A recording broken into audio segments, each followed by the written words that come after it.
to be sent by the merchants all over the world.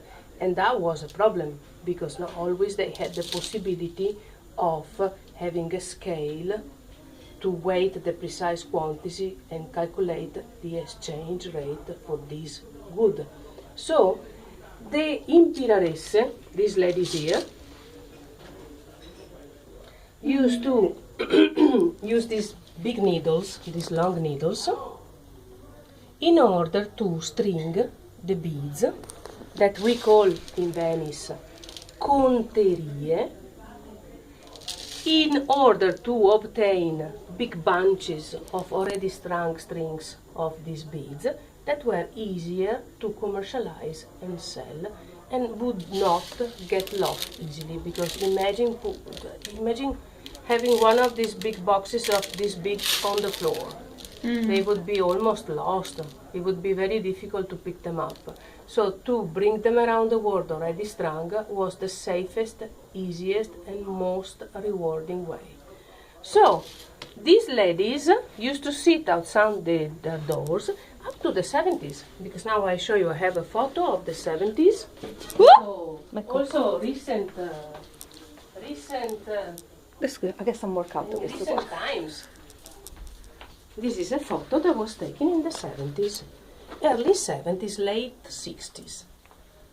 So this could be my grandmother, for instance. She is not, but she could be, okay?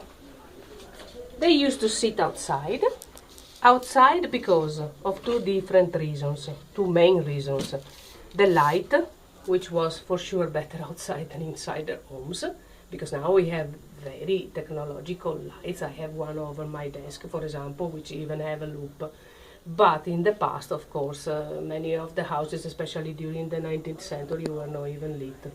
They would have candles, and I can assure you that stringing beads in the candlelight, it's very difficult.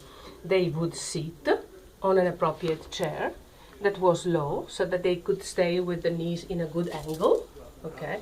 And do like this, with even 60 or 70 of these needles in their hands. They would do this from morning to You're night. kidding me. Literally, from morning to night.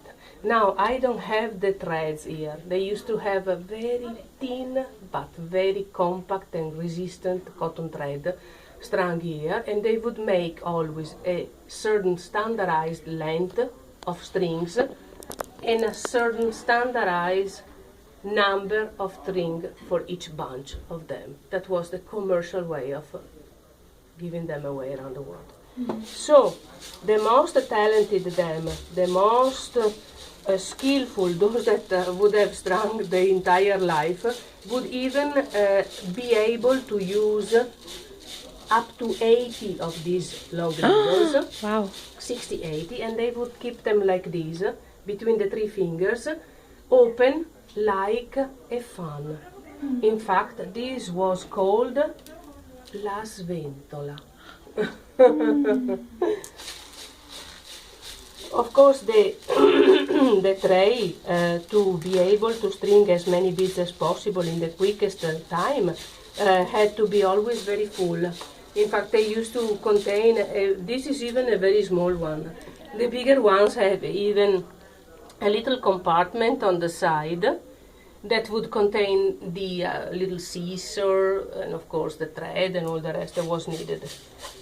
At the end of the day, the most they had strung, the most money they would bring home for the family, because this was a work, you see. Not even looking at them, in fact I have some that, that's the problem, for example, of stringing two needles in one single bead.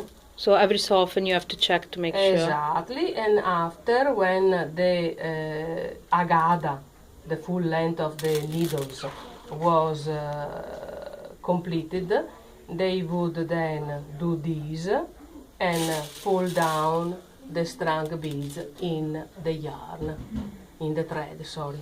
So this was a very patient work,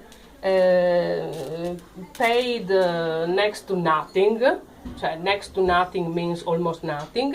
And in fact, some of the first unions among women here in Italy was the union, il sindacato delle Impiraresse. Because they were so underpaid because already during the first years of the 1900s there was a lot of competition with other countries producing this type of work, this type of seed beads, and especially France. So in certain periods France was actually dumping our market already at that time with a very inexpensive type of seed bead that would be more competitive with ours. And for example, in the Victorian period, when the maca, the black little tiny bead, was in fashion for the embroidering, if you remember, for example, the scenes of the beautiful movie, the Titanic, you remember the beautiful dresses that the lady were wearing that were finely decorated with this black, tiny black glass bead that was called maca. That type of bead was at a certain point of the period sold so inexpensively by France producers that the Venetian ones, to be competitive, were selling it much under the actual cost of producing to maintain the market. Wow. Which means that the poor ladies that were taking care of the stringing of Weren't them paid? were paid almost nothing. My- Almost nothing.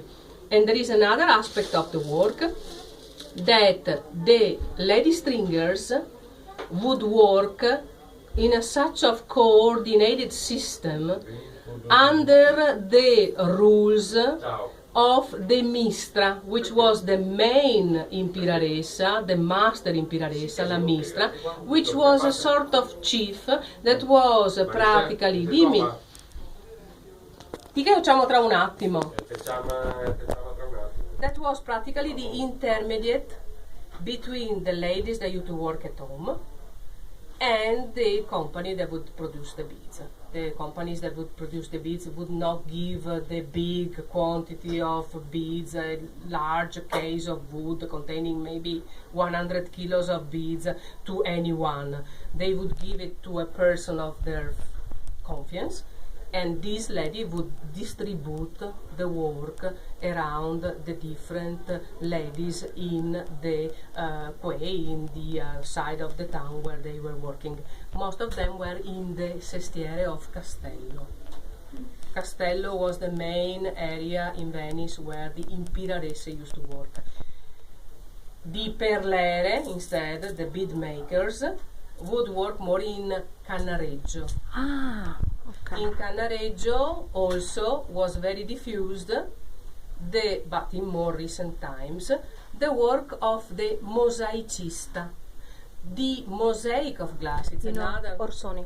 it's another very important part of the feminine work in Venice, because we're talking about a feminine work, and this is why it is very important also under the demo-anthropologic point of view, because these were ladies' productions, lady professions, ladies' jobs that were made at home, to break the little pieces of the tiles for the mosaic of glass, to string the beads, to make the beads, were professions that the ladies could keep on doing at home while attending also the family.